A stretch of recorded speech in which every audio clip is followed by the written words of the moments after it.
Yes, you can start now. No problem. Yes.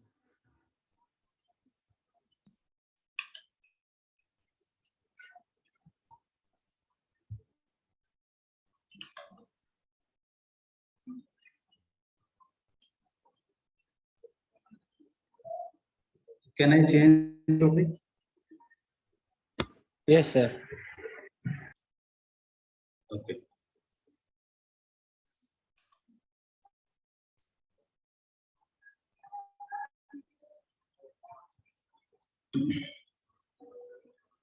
इसमें हम लोग बात करेंगे organic chemistry.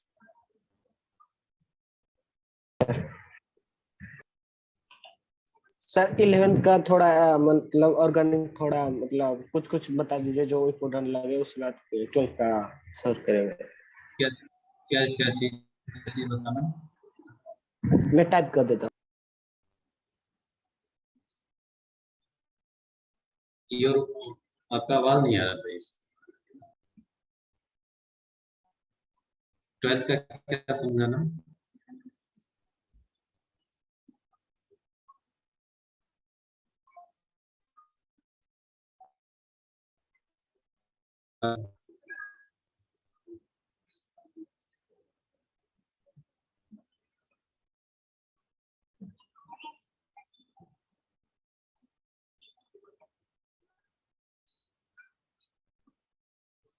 Hello Sir, I send a message in the chat. okay.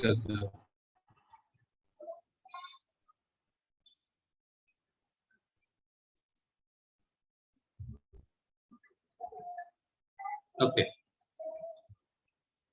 देखो इसमें क्या होता है ऑर्गेनिक दो पार्ट में समझते हैं। एक बार हम थोड़ा सा 11th और 12th में 11th का ऑर्गेनिक और 12th का ऑर्गेनिक क्या एक चीज आता है, दोनों को थोड़ा सा डिस्कस किया। 11th में अगर हम लोग बात करें तो 11th के टॉपिक में हमारे पास सबसे पहले आ जाता है बेसिक ऑफ ऑर्गेनिक केमिस्ट्री।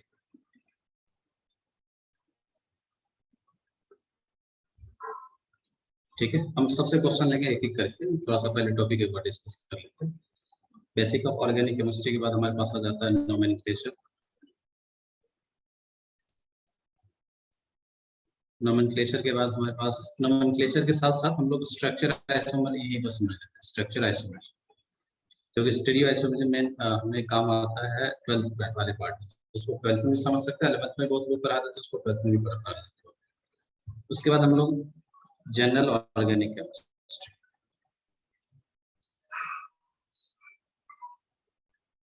और हम अगर बोलें ऑर्गेनिक केमिस्ट्री अगर हमें समझना है 11th का हो या 12th का, वैसे तो देखा जाए तो ये पार्ट भी इम्पोर्टेंट है, ये भी इम्पोर्टेंट है, ये भी इम्पोर्टेंट है।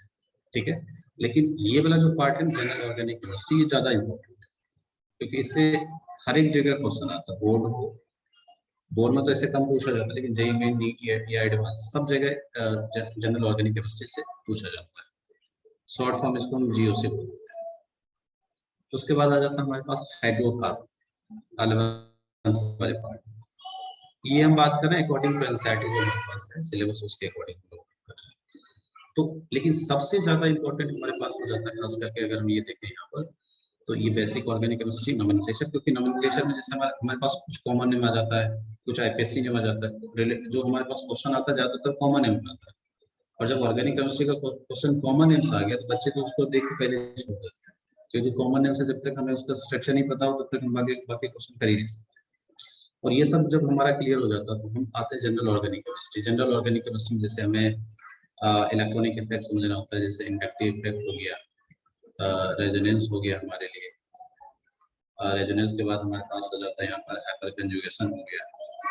ये सब जो हमारे पास इलेक्ट्रॉनिक इफेक्ट आता है, Steric effects. हाँ स्टेरिक इफेक्ट भी आ जाएगा, सब इसके अंदर ही आ जाएगा। ठीक है, और जैसे एरोमेटिक हो गया, तो ये सब हमारे पास मतलब इस टॉपिक के अंदर जो भी सब टॉपिक है, सब मेन टॉपिक ही है, सब टॉपिक छोटे छोटे टॉपिक इसके अंदर बहुत सारे हैं। ठीक है, तो सब इसके अंदर अपने आ जाएंगे।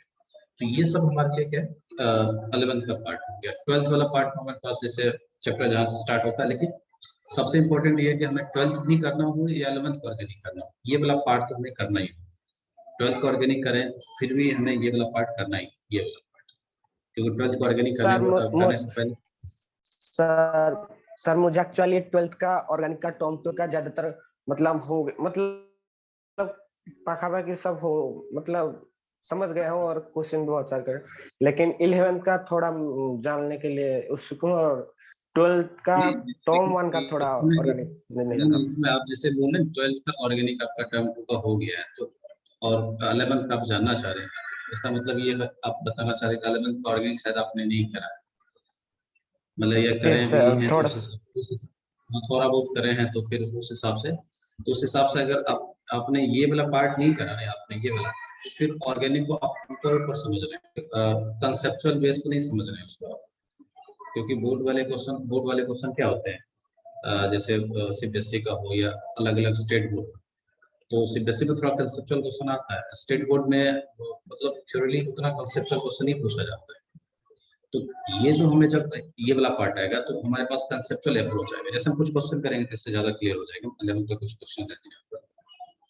सबसे पहला क्वेश्चन हमारे पास जैसे ये है CH2 double bond CH NH2, ये पूरा बेसिक क्वेश्चन, जिससे हमसे यहाँ पे पूछा जाए कि हाइब्रिडाइजेशन क्या होगा, किस नाइट्रोजन का है हाइब्रिडाइजेशन क्या है, तो बता सकते तो बताइए।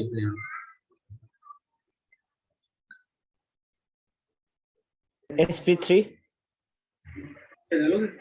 ठीक है, अच्छा ठीक है, sp3 है, ठीक है। एक और एग्जांपल है CH2 डबल CH2 NH2। अब यहाँ पर भी इस नाइट्रोजन का हमें हाइब्रिडाइजेशन देखना है, क्या दोनों सेम होगा या दोनों अलग होगा? सर हाँ सेम होगा दोनों केस में या दोनों केस में अलग अलग? अगर इसको फर्स्ट मान लें, इसको सेकेंड, दोनों केस में नाइट्रोजन का हाइब्रिडाइजेशन सेम होगा या डिफरेंट होगा? सर अलग होगा। हाँ, क्या क्या होगा यहाँ पर? ऊपर वाला क्या होगा? sp3 सर ऊपर वाला में n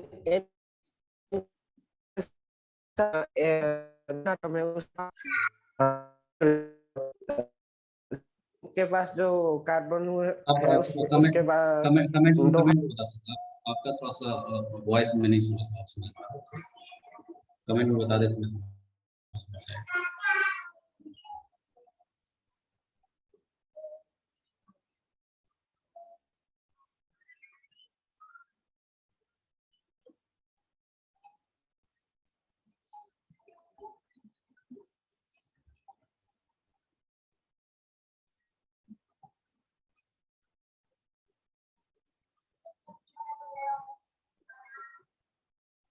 फर्स्ट का sp3 हो सकता है या sp2 भी हो सकता है, सेकेंड में भी sp3 और sp2 दोनों हमारे पास हो सकते हैं।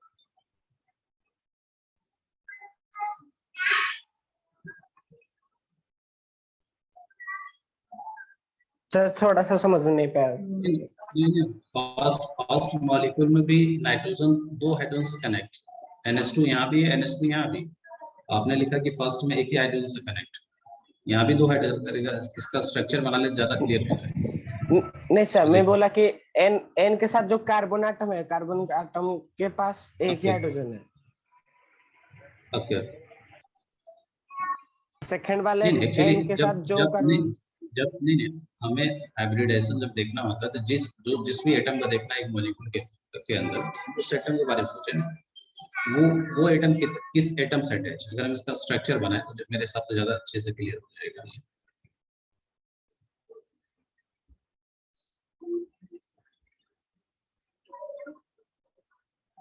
ये हमारे पास है। अब हमें जब हाइब्रिडेशन निकालना होता है सबसे पहले हमें देखना होता है, एक बेसिक कॉन्सेप्ट समझे यहाँ पर कि जिस भी एटम का एक मॉलिक्यूल के अंदर हाइब्रिडेशन निकालना होता है तो वहां पर निकालना होता है हमें स्टेरिक नंबर। स्टेरिक नंबर क्या होता है? उस एटम के पास मतलब number of alkali groups attached to the atom, sigma bond and lone pair, ठीक है, सिग्मा बॉन्ड और लोन पेयर देखना होता है। हमें थोड़ा सा आइडिया होना चाहिए कि कहीं पर भी अगर सिंगल बॉन्ड है किसी भी दो एटम के बीच में, तो ये क्या contain one sigma. Double bond है तो उसमें क्या होगा, one sigma plus one pi one alpha. और वन सिग्मा प्लस टू पाई। ठीक है, तो उसके Yes, sir. अकॉर्डिंग अगर हम देखें इस नाइट्रोजन के पास, तो यहाँ पे क्या है, one sigma, two sigma, three sigma. Sigma bond कितना हो गया, 3 3 हो गया। तो लोन पेयर अगर हम देखें तो लोन पेयर कितना दिख रहा है, 1 1 दिख रहा है। उसके अकॉर्डिंग 3 + 1 हमारे पास आएगा यहाँ, ये क्या आ जाएगा 4।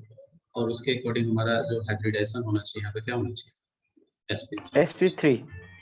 लेकिन यहाँ पर जो ध्यान देने वाली बात है, ये नहीं, ये तो सारे स्टूडेंट करेंगे, ये जो भी बच्चे इसको देखेंगे इस क्वेश्चन को इसी तरह करेंगे जैसे अभी हमने करा।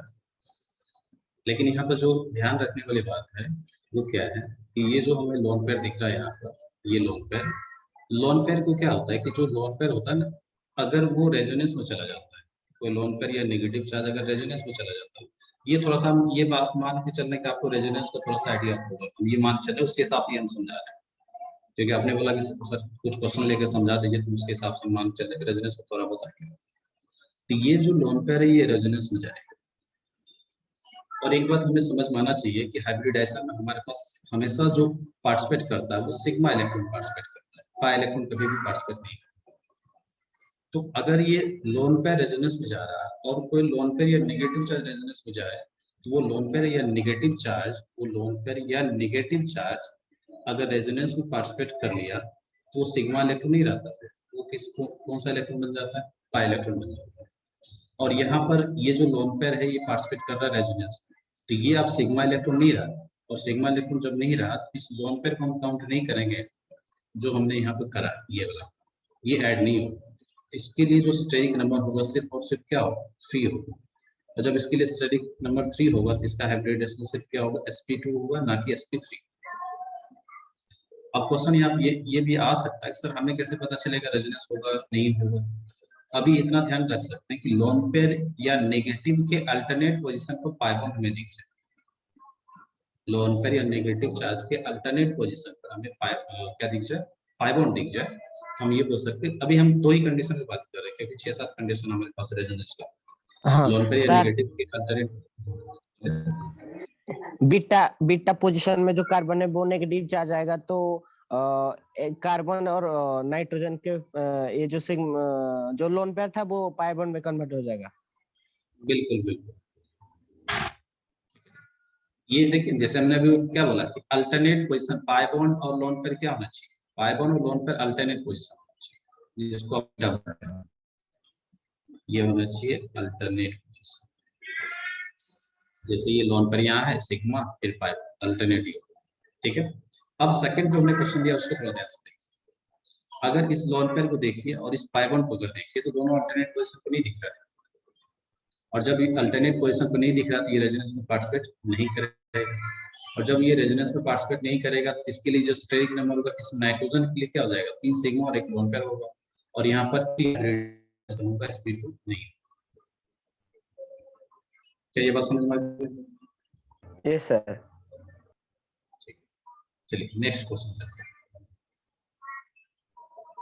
नेक्स्ट क्वेश्चन में अगर हम कॉमन नेम बात करें, हम थोड़ा सा कुछ कॉमन नेम बात करें, क्योंकि आईपीएससी नेम से जब हमें क्वेश्चन देता है तो जनरली हमारे लिए क्या हो जाता है, आईपीएससी नेम से स्ट्रक्चर हम बना लेते हैं, इजीली बना लेते हैं, बच्चे नॉर्मली बना लेते हैं।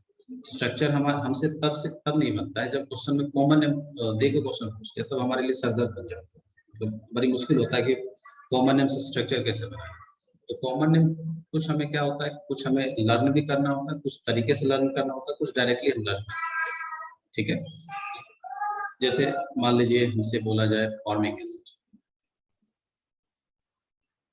और हमसे क्वेश्चन में क्या पूछा जाए कि फाइंड हाइब्रिडाइजेशन।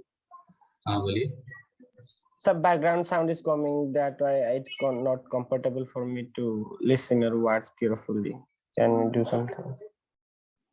क्या हो गया सर, आपके वॉइस के साथ और कुछ आवाज आ रहे हैं तो पढ़ने में थोड़ा दिक्कत हो रहा है।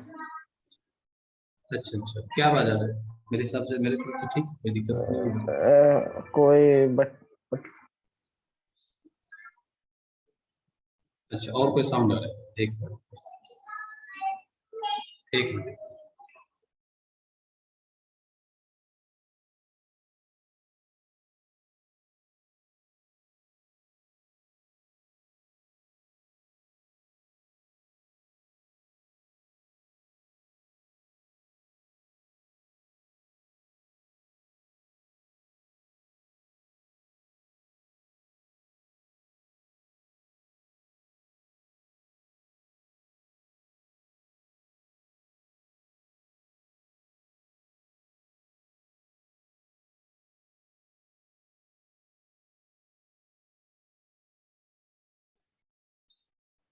अब सही है? कोई आउटसाइड से आवाज नहीं आ रहा? कोई साउंड हो? Yes sir please sir we can continue. Actually morning class होगा तो मेरे हिसाब से ज्यादा बेहतर रहेगा, थोड़ा सा इवनिंग में यस थोड़ा सर सा मैं हो सोच रहा हूँ जाए। कल आप मॉर्निंग में फ्री होंगे तो क्लास करेंगे क्या? हाँ, कल कल फ्री है। एक्चुअली इवनिंग में थोड़ा नेट का इशू भी होता है, और थोड़ा सा मॉर्निंग में क्या होता है कि हम यूजुअली आराम से क्लास ले सकते हैं, उसमें कोई इस टाइप का डिस्टर्बेंस भी नहीं। मैं शाम ये को आप लोग पूछता हूँ। ऑर्गेनिक का कुछ क्वेश्चन वगैरह आपको ऐसा लगता है तो आप पूछ लेना, मेरे हिसाब से हम उसको ज्यादा क्लियर करें तो आपको थोड़ा ज्यादा अच्छा लगेगा। Yes sir. अगर आपको ऑर्गेनिक का कोई टॉपिक में डाउट हो, कोई ऐसा चीज जो आपको समझने में बहुत ज्यादा तकलीफ होता है, इस टाइप का चीज अगर हो तो उस टाइप की चीज अगर पूछ लेते हैं तो मेरे हिसाब से हम उसको ज्यादा अच्छे एक्सप्लेन कर पाएंगे। अभी तो हम अपने हिसाब से कोई टॉपिक ले रहे समझा रहे हैं, हमें वो नहीं पता, ये नहीं पता कि ये टॉपिक आपको आता कि नहीं आता है।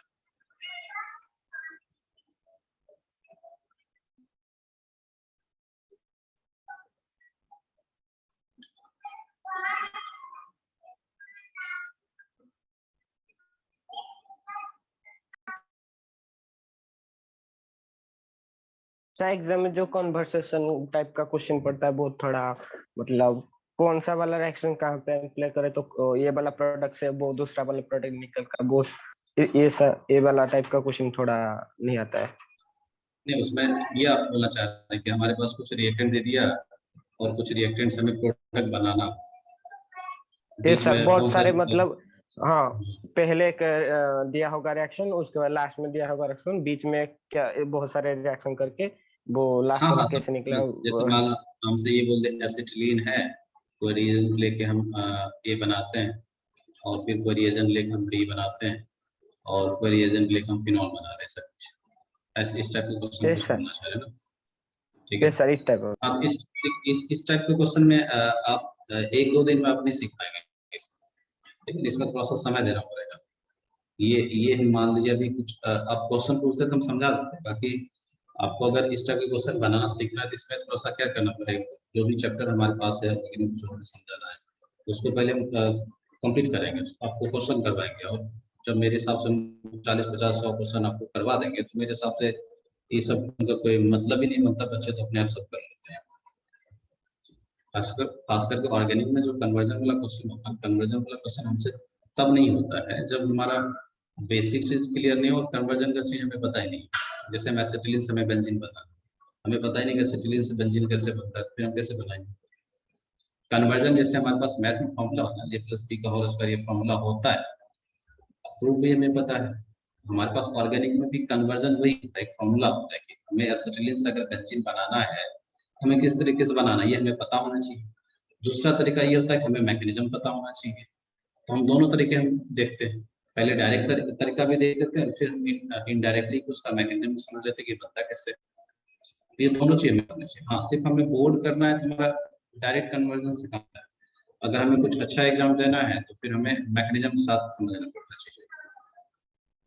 ठीक है, जैसे हम ये क्वेश्चन लिए तो इसमें अगर यस सर। देखा तो ये जो हमारे पास क्वेश्चन है इसको क्या करना पड़ेगा, सबसे पहले एसिटिलीन को रेड हॉट आयरन ट्यूब से पास करना पड़ेगा, रेड हॉट आयरन ट्यूब से पास करना, और ये हमारे पास बन जाएगा बेंजीन। ठीक है, अब बेंजीन से हमें क्या बनाना है और उसके बाद हमें क्या बनाना, फिनॉल बनाना। तो पहले क्वेश्चन कोशिश करना होगा कि बेंजीन हम क्या करें, क्योंकि डायरेक्ट हम OH ग्रुप नहीं लगा सकते बेंजीन, पहले हमें कोई ऐसा ग्रुप लगाना पड़ेगा जिसको हटाकर हम OH ग्रुप लगा सकते हैं। तो बेहतर है कि यहाँ पर क्लोरीनेशन करा दें या फिडल क्राफ्ट, जैसे हम यहाँ पर Cl2 ले लें और in the presence of NaCl3 ले। रेड एफ इसका काम क्या है? LCl3 ये क्या करेगा, Cl को यहाँ पर ऐड कर देगा यहाँ पर। अब Cl को हटा के हम OH लगाना है, तो डायरेक्ट हम NaOH करके ऐड करके नहीं कर सकते। हाँ, हाइड्रोलाइसिस भी करा सकते हैं, ठीक है, हाइड्रोलाइसिस लेकिन भी सर एक्चुअली हो क्या सकता है। हाँ हाँ, नॉर्मल कंडीशन में नहीं कराना। जैसे हम डायरेक्ट यहाँ ये बोल दें कि बेस ले लीजिए, इसको ऐड कर लीजिए यहाँ पर, तो ये इतना आसानी से नहीं होगा, क्योंकि OH यहाँ पर हमारे पास क्या मिल जाएगा, OH minus as a nucleophile मिल जाएगा, और न्यूक्लियोफाइल यहाँ पर जो होगा इस Cl पर अटैक करके इसको इतना आसानी से बाहर नहीं कर सकता। क्यों नहीं बाहर कर सकता है?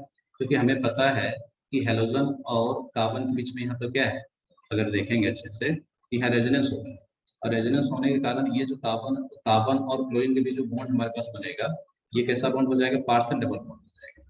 और partial double bond partial double bond हो जाएगा, तो उसको ब्रेक करना इतना आसान नहीं होगा हमारे पास, तो हमें थोड़ा सा टेम्परेचर का जरूरत पड़ेगा। इस बेस के साथ टेम्परेचर और कुछ प्रेशर का हमें जरूरत पड़ेगा। तो हम कुछ टेम्परेचर एंड प्रेशर यहाँ पे ले लें, तब यहाँ पे ये Cl हट के यहाँ से क्या लग जाएगा, वो इस तरह फाइनली हमारे पास क्या बन जाएगा। इस टाइप का कन्वर्जन हमारे पास आता है, तो हर एक चैप्टर में लिया ये वाला चीज थोड़ा सा आपको पता, जैसे आप कुछ चीज जवाब भी दे रहे हैं, ऐसा नहीं कि आपको नहीं आता, आपको वो चीज आ भी रहा है, तो उस हिसाब से थोड़ा सा आपको थोड़ा सा प्रैक्टिस अच्छे से हो जाए ना, तो मेरे हिसाब से ये चीज आपके लिए ज्यादा बढ़िया।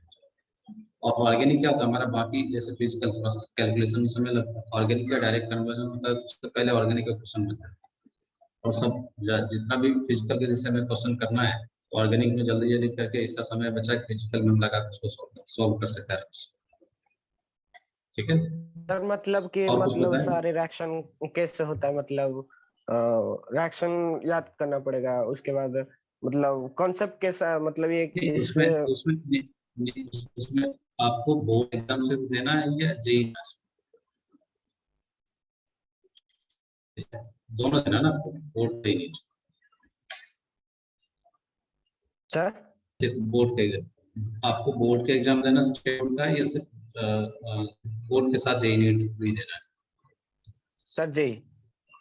अच्छा, जेईई देना, हाँ तो जेईई देना, तो फिर देखिए इसमें हमने अभी क्या बताया कि दो चीज हमारे पास होता है उसमें, जब हम इस चीज को बात करते हैं तो दोनों चीज क्या होता है, एक होता है जैसे हमने बोला कि a+b से, इसको मैथ से समझे, a+b का स्क्वायर a+a² + 2ab + b², ये फॉर्मूला आपने लर्न कर लिया। अब दूसरा चीज होता है कि इस ये फॉर्मूला आया से इसको प्रूव करें, तो डायरेक्ट हम लर्न कर लिए, ये हम इसका यूज कर लिए, दूसरा इसको प्रूव कर लिया। तो जब हमारे पास एक होता है डायरेक्ट कन्वर्जन, जैसे में ये बनाना हो एसिटिलीन से, मान लो हमने ये बनाया, एक होता है डायरेक्ट कि हमें एसिटिलीन से जैसे बेंजीन बनाना है, तो हमें रेड हॉट आयरन ट्यूब से इसको पास करना होगा, ये डायरेक्ट कन्वर्जन हो गया। एक होता है इसका मैकेनिज्म, तो पहले बच्चे को क्या बताना है, डायरेक्ट कन्वर्जन बताना है, और मैकेनिज्म कि जितने ऑर्गेनिक सब रिएक्शन कर रहे हैं सारे का हमें चाहिए, हमें ज्यादातर रिएक्शन चाहिए, कुछ रिएक्शन हमें डायरेक्ट याद करना पड़ता है कि ये डायरेक्ट मैकेनिज्म रखिए और उससे हमारा काम हो जाएगा। और दूसरा ये होता है कि मैकेनिज्म, क्योंकि जब आप जेईई मेन तक तो आपका लगभग विदाउट मैकेनिज्म से काम चल जाएगा, मतलब हम ऐसा नहीं बोल रहे कि मैकेनिज्म का काम नहीं आएगा, जेईई मेन और लगभग कुछ जगह छोड़ दें तो मेरे हिसाब से मैकेनिज्म, विदाउट मैकेनिज्म हमारा काम हो जाता है। जेईई एडवांस अगर जब देने जाते हैं आप, तो वहाँ मैकेनिज्म तो ज्यादा जरूरत है, कंसेप्चुअल क्वेश्चन क्योंकि यहाँ पर तो वहां पर आपको ये मैकेनिज्म की जरूरत पड़ेगी, ठीक है। तो इसमें सबको हम नहीं बोले कि रखना पड़ेगा, समझना भी पड़ेगा, और सबसे ज्यादा इंपॉर्टेंट इसमें ऑर्गेनिक केमिस्ट्री का प्रैक्टिस, आप कितना ज्यादा प्रैक्टिस करते हैं, मतलब डायरेक्ट कन्वर्जन सबसे पहले आपको लर्न हो जाए, मैकेनिज्म पता हो जाए, और प्रैक्टिस कितना ज्यादा करते हैं, किस लेवल का क्वेश्चन प्रैक्टिस कर रहे हैं। सिर्फ आप एनसीईआरटी बुक प्रैक्टिस करके रुक गए क्या, तब तो दिक्कत है। आप अगर जेईई की तैयारी करें तो जेईई लेवल का मटेरियल भी आपको प्रैक्टिस करना पड़ेगा, बुक भी प्रैक्टिस करना पड़ेगा, तभी आपका उस लेवल का क्वेश्चन बनेगा। नहीं तो फिर पता चला हमारा बुक तो बन गया, लेकिन हमारा उस लेवल का क्वेश्चन एग्जाम में बन ही नहीं रहा, उसके लिए उस लेवल का क्वेश्चन प्रैक्टिस भी करना पड़ेगा,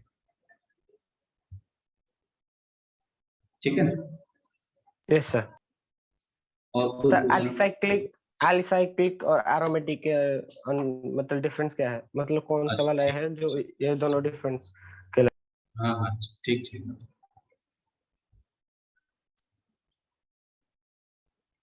ठीक है, सबसे पहले तो एरोमेटिक का चीजें समझिए, उसके बाद एलिसाइक्लिक अपने आप समझ जाएगा। एरोमेटिक हम लोग देखते हैं कंडीशन, कंडीशन क्या होना चाहिए, साइक्लिक होना चाहिए, प्लेनर होना चाहिए, जो भी मॉलिक्यूल हमने देखना है एरोमेटिक है या साइक्लिक, प्लेनर, और रिंग का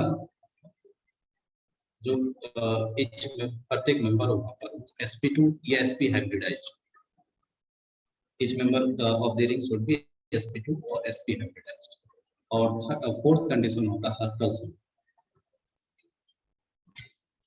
हकल्स रूल में क्या देखना होता है, 4n+2 पाई, ठीक है, 4n+2 पाई इलेक्ट्रॉन अगर किसी के पास होता है, किसी मॉलिक्यूल के पास होता है, तो हकल्स रूल को भी सेटिस्फाई करेगा। और ये चारों कंडीशन जिस मॉलिक्यूल ने सेटिस्फाई कर लिया वो एरोमेटिक होगा, नहीं किया तो नहीं होगा, ठीक है। अब n का वैल्यू यस यहाँ पे सर। क्या हो सकता है, 0 से स्टार्ट, 0 1 2 3 इस तरह से ये स्टार्ट होगा। और यहाँ पर आप चाहें तो हकल्स नंबर लर्न करके ध्यान रख सकते हैं, जैसे 0 रखेंगे तो 2 आ जाएगा, 1 रखेंगे तो 6 आ जाएगा, 10 आ जाएगा, 14 आ जाएगा, 18 आ जाएगा, 22 आ जाएगा, ऐसे करके आएगा। तो अगर किसी मॉलिक्यूल के पास 2 6 10 14 18 22 नंबर में पाई इलेक्ट्रॉन दिख रहा है, हकल्स रूल को सेटिस्फाई हो गया। बाकी तीन कंडीशन हम चेक कर लें, अगर वो सेटिस्फाई कर लिए तो हमारा एरोमेटिक। जैसा देखिए, जैसे सिंपल सबसे पहले एग्जांपल ले लेते हैं बेंजीन का। बेंजीन में अगर बात करें तो ये सबसे पहले क्या है, साइक्लिक है, दिख रहा है।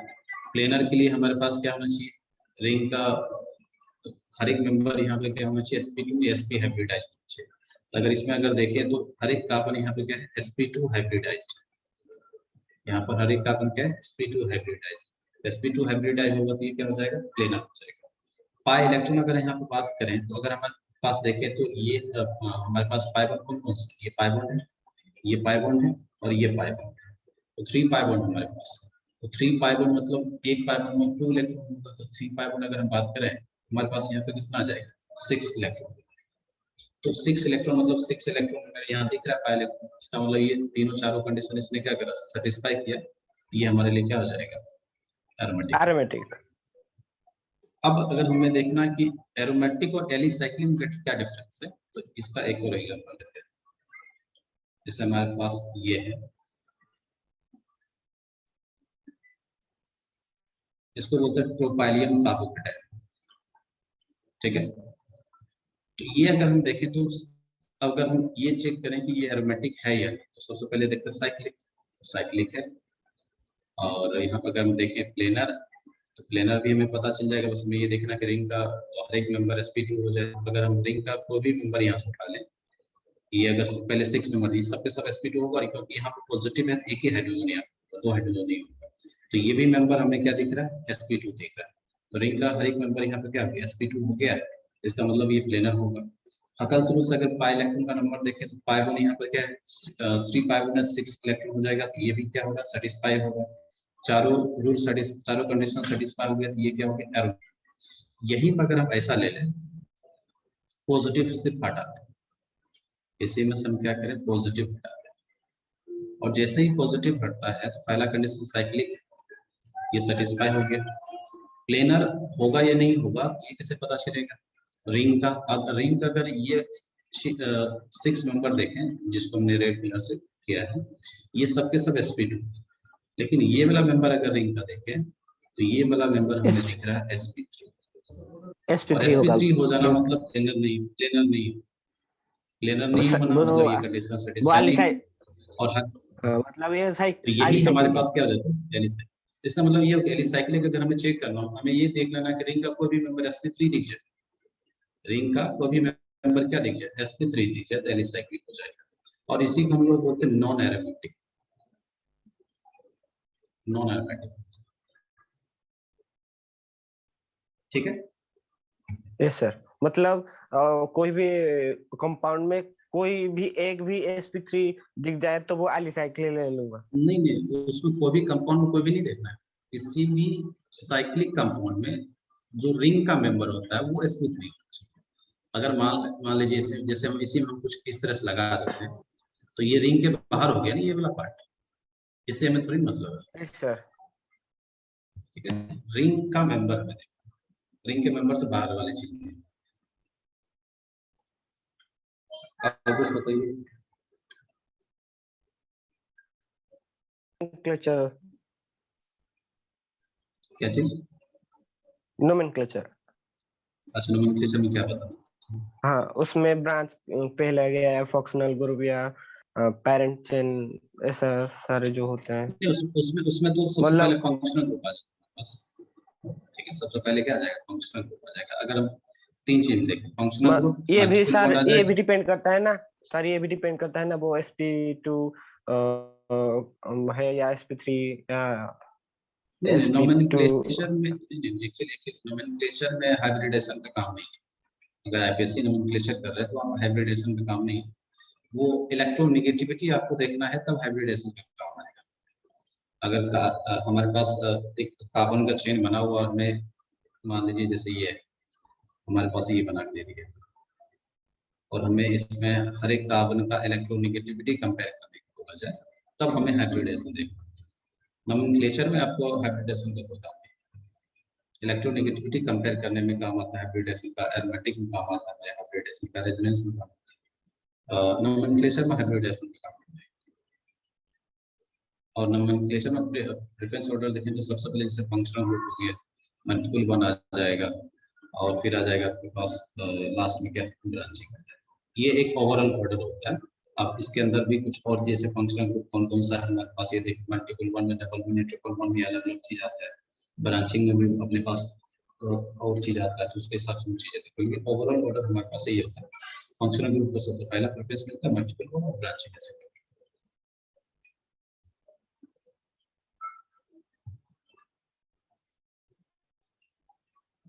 ठीक है सर और एक बात आ गया सर, ये जो बोलते हैं हम ortho para, directing, activating, deactivating, Meta directing, वो सारे सर थोड़ा सा कंफ्यूजिंग वाला है। अच्छा, ठीक ठीक ठीक। देखो, इससे ऑर्थो मेटा या मेरा जो भी आपको ग्रुप निकालना है, उससे पहले आपको जो भी हमारे पास मेजोमेरिक इफेक्ट होता है उसमें ग्रुप को पहचाने आपको आना चाहिए। मेजोमेरिक इफेक्ट में अगर हमारे पास देखिएगा तो दो ग्रुप आता है, एक प्लस एम ग्रुप होता है और एक माइनस एम ग्रुप। ये अगर आपने आइडेंटिफाई कर लिया तो फिर कोई ज्यादा कुछ नहीं उसमें बचता है बस। अच्छा, इसको कैसे आइडेंटिफाई करेंगे, या हाँ, ये एमपीएस हम ग्रुप है ये मैं? जैसे ये देखिए, plus M generally plus M वाले वो ग्रुप होते हैं जनरली जिसके पास लोन पेयर। जैसे मान लीजिए हमारे पास एक एटम किसी चेन के साथ लगा हो और इसके पास क्या लोन पेयर, ये कैसा होगा? Plus M. Minus M group उसको बोलते हैं जब ये किसी चेन के साथ, मान लीजिए बी है माइनस एम ग्रुप और किसी चेन के साथ ये लगा हो, इसके पास पाई हो। ठीक है, जैसे मान लीजिए OH हो गया आपका, NH2 हो गया, OR हो गया, ये सब ग्रुप अगर हैलोजेंस। देखेंगे, हैलोजेंस भी हमारे पास प्लस एम ग्रुप जैसा काम करता है। तो ये सब आपके किसके जैसा काम करेगा? देखिए, इसके पास सिर्फ लोन पेयर है, कार्बन नहीं, ये आपके पास प्लस एम ग्रुप हो जाएगा। माइनस एम ग्रुप जैसे एल्डिहाइड हो गया, साइनाइड हो गया, कीटोन। कीटोन हो जाएगा आपके पास, कार्बोक्सिलिक एसिड है, कार्बोजेनिक मैं बहुत सारे एसिड। इस तरह से आ जाएगा। तो ये इस तरह से हम इसको क्या कर सकते हैं? आइडेंटिफाई कर सकते हैं। और जो प्लस एम ईस्टर किस में होता है, रहेगा? एस्टर भी आएगा इसमें माइनस में, क्योंकि ये अब ये डिपेंड करता है कि एस्टर किस साइड से वो चेन में अटैच है। अगर इस कार्बन से अटैच होगा, इस कार्बन से, तब तो माइनस है। और इस साइड से अटैच, क्योंकि एस्टर क्या होता है? बाइवेलेंट फंक्शन होता है, दोनों साइड से अटैच हो सकता है एस्टर में। इस टाइप से अगर देखेंगे तो एस्टर में दोनों साइड से अटैच हो सकता है। अगर इस साइड से हमें ये चेन में दिखता है तो माइनस एम होगा, और इस साइड से अगर अटैच होता है तो ये प्लस एम जैसा दिखता है। ठीक है, वो डिपेंड करता है कि उसका कनेक्टिविटी कैसा है जहां पर भी अटैच। खास करके इसका बात होता है कहां पर? बेंजीन रिंग में ही बात होता है। अब ये तो हो गया plus M minus M group, पहले हम आइडेंटिफाई करते हैं। ये पहले हमें आना चाहिए कि प्लस एम ग्रुप है, ये माइनस एम ग्रुप है। अब हम अभी बात कर रहे हैं विथ रिस्पेक्ट टू इलेक्ट्रोफाइल। इसके रिस्पेक्ट बात करें इलेक्ट्रोफाइल। इलेक्ट्रोफाइल क्या होता है? इलेक्ट्रॉन डेफिशिएंट स्पीशीज, एक ऐसा स्पीशीज जिसके पास इलेक्ट्रॉन की कमी हो या ये इलेक्ट्रॉन लेना चाह रहा है, कहीं पे भी ये अगर किसी के पास जाएगा तो ये विचार करेगा कि कहीं से इलेक्ट्रॉन मिल जाए, ये सिर्फ इसी चीज के लिए आता है, ठीक है। तो विथ रिस्पेक्ट टू इलेक्ट्रोफाइल अगर बात करोगे तो प्लस एम ग्रुप को हम लोग ऑर्थो और पैरा डायरेक्टिंग और माइनस एम को हम लोग मेटा डायरेक्टिंग, ठीक है। अभी हम समझाते हैं इसके पीछे रीजन क्या है, ortho para directing plus M को क्यों बोलते हैं और माइनस एम को मेटा डायरेक्टिंग क्यों बोलते हैं। इसके लिए हम एक एग्जांपल लेते हैं। सर जैसे इसका मतलब जो एम माइनस एम ग्रुप है वो मतलब उसमें नेगेटिव चार्ज ज्यादा है, वो इलेक्ट्रॉन देना चाहता है। हाँ नहीं, इलेक्ट्रॉन देना नहीं, वो इलेक्ट्रॉन खींचना और चाहता है, जो विथड्रॉ करना चाहता है। प्लस एम डोनेटिंग ग्रुप ये होगा, सर प्लस एम जो हमने लिखा है यहाँ पर, ये प्लस एम जो होगा ये क्या होगा, इलेक्ट्रॉन डोनेटिंग ग्रुप होगा, रिलीजिंग ग्रुप होगा। और ये क्या होगा, इलेक्ट्रॉन विथड्रॉइंग ग्रुप होगा, इलेक्ट्रॉन खींचने वाला ग्रुप, ठीक है। इसके हिसाब ये से सर जाएगा। अब इसमें मेरे हिसाब से 1 मिनट में मीटिंग भी खत्म हो जाएगी, एक बार फिर से ज्वाइन करना पड़ेगा। ये टाइम हमने लिखा था लेस देन 1 मिनट।